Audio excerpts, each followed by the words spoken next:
Kementerian Pembangunan Usahawan dan Koperasi, KUSKOP, terus komited membantu kontraktor Bumiputera menerusi pelbagai inisiatif kewangan bagi mengurangkan tekanan aliran tunai dalam projek yang dijalankan. Menterinya, Datuk Yewon Benedict, berkata dua skim utama telah disediakan, iaitu skim kumpulan wang amanah kontraktor serta program tekun kontrak yang dilaksanakan melalui Tekun Nasional. Skim kumpulan wang amanah kontraktor, menurut beliau, adalah bantuan kewangan dalam bentuk wang pendahuluan yang diberikan kepada kontraktor Bumiputera berstatus G1 hingga G5. Bantuan ini khusus bagi projek yang diperoleh daripada Jabatan Kerja Raya dan Jabatan Pengairan dan Saliran. Skim ini menawarkan pembiayaan tanpa faedah dan tanpa cagaran dengan nilai maksimum sehingga 25% daripada nilai kontrak.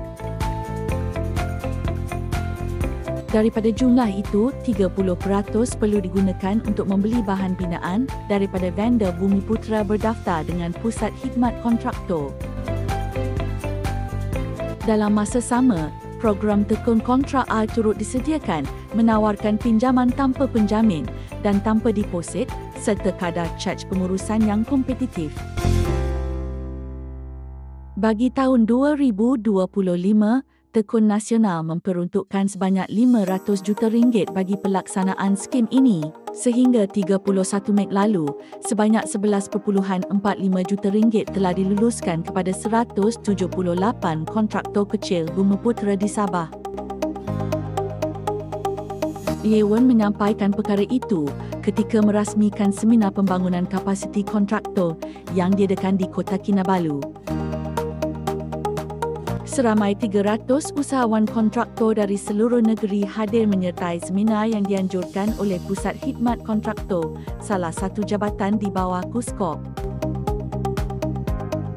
Inisiatif ini menjadi antara langkah penting kerajaan dalam memperkukuh kedudukan kontraktor Bumiputera, khususnya di Sabah, agar terus berdaya saing dan berkembang dalam sektor pembinaan negara.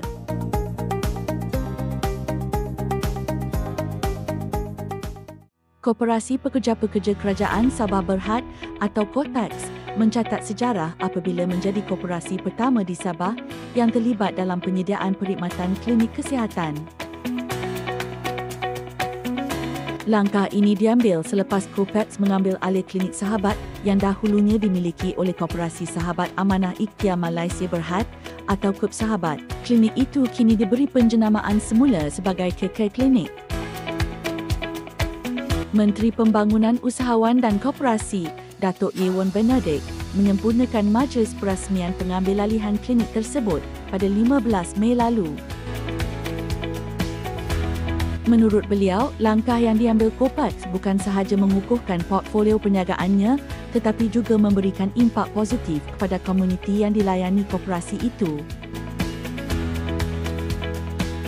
Tambah beliau, KOPEX kini menjalankan pelbagai jenis perniagaan termasuk pinjaman dan kredit, arwahnu, sewaan, menjadi ejen jualan minyak pelincir Kopetro, pakej umrah, pembangunan hartanah serta kini merangkumi perkhidmatan kesihatan.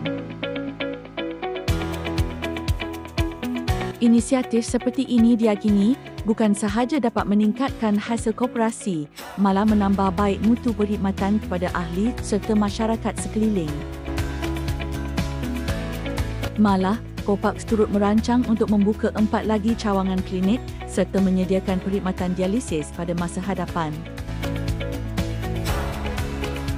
Menurut Yewon lagi, secara keseluruhannya terdapat 16,284 koperasi di seluruh negara, namun kurang daripada 50 koperasi yang terlibat dalam bidang kesihatan seperti klinik, farmasi, dialisis dan penjagaan diri. Manakala di Sabah sendiri, daripada 1,994 koperasi yang berdaftar, KOPEX kini menjadi satu-satunya koperasi yang mengendalikan klinik kesihatan. Sebagai sokongan kepada usaha ini, Yewon turut meluluskan permohonan KOPEX untuk mendapatkan sebuah van ambulan bagi kegunaan KK klinik, termasuk bagi perkhidmatan rawatan dialisis yang dirancang.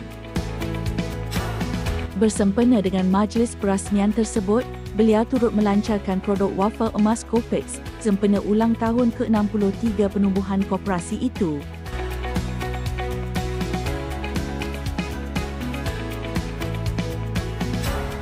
Seramai 15 pelatih tajaan Yayasan Bank Rakyat YBR berjaya menamatkan kursus kemahiran kerjaya dalam industri minyak dan gas di ESTC Academy. Menteri Pembangunan Usahawan dan Koperasi Dato' Ewan Benedict berkata, program latihan itu dilaksanakan secara kerjasama strategi antara YBR, agensi di bawah kementeriannya ESTC, Akademi dan Manfaat Youth Training Center Penampang. Beliau berkata, program seumpama ini adalah sebahagian daripada usaha berterusan kerajaan menerusi kementeriannya meningkatkan taraf ekonomi masyarakat Sabah dan menyediakan program latihan yang diperlukan oleh industri. Jelas beliau, ini merupakan inisiatif untuk membantu meningkatkan ekonomi masyarakat Sabah melalui pelaksanaan program-program dan bengkel-bengkel kerjaya yang bersesuaian dengan keperluan industri di Sabah.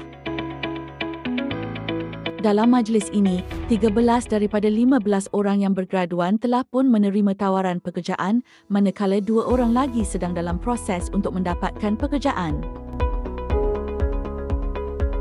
Tambah beliau, kejayaan ini membuktikan bahawa pelaburan oleh Yayasan Bank Rakyat dalam menaja kursus ini memberikan pulangan yang bermakna apabila para belia yang terlibat kini mempunyai kemahiran dan peluang pekerjaan untuk meningkatkan taraf hidup mereka.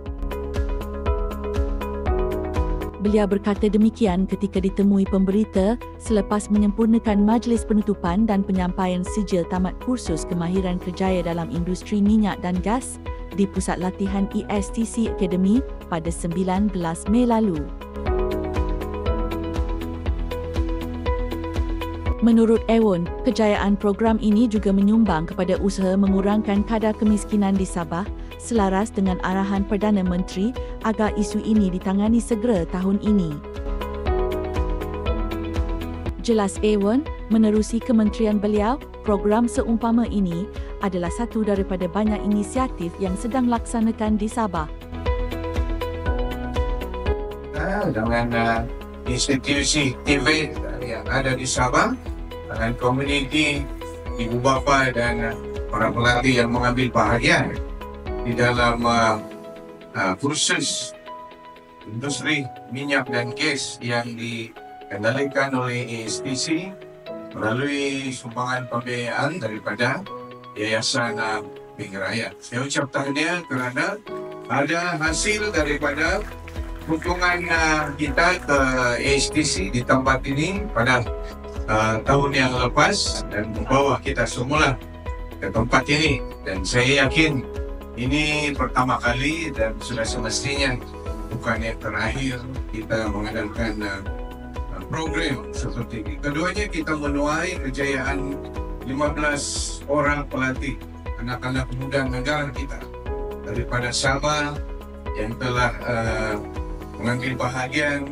graduan hari ini dan akan membina kejayaan mereka. Dan pelaburan yang diberikan oleh Yayasan Bank Rakyat, pelaburan komitmen yang kita laksanakan di Kosko, di Bank Rakyat dengan semua yang terlibat, itu akan membina peluang masa depan yang baik, sangat-sangat baik kepada 15 graduan kita dan teristimewa keluarga mereka yang selama ini sudah pasti ingin melihat mereka ini, Vernon, Marina, dan rakan-rakan itu membina kerjaya yang boleh menjadi inspirasi dan motivasi.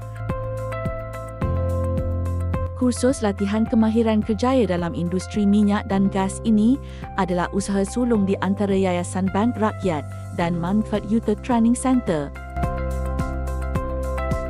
Kursus yang berlangsung dari 3 Mei hingga 15 April tahun 2025 itu merangkumi topik-topik seperti latihan teknikal dan keselamatan, blasting dan painting, scaffolding tahap 1 yang diiktiraf Cik Egin N. Sringe serta Firewacher. Tujuan utama kursus ini adalah untuk memberi latihan kemahiran semula reskilling dan peningkatan kemahiran upskilling kepada golongan belia agar mereka lebih berdaya saing dan bersedia untuk menghadapi cabaran dunia pekerjaan.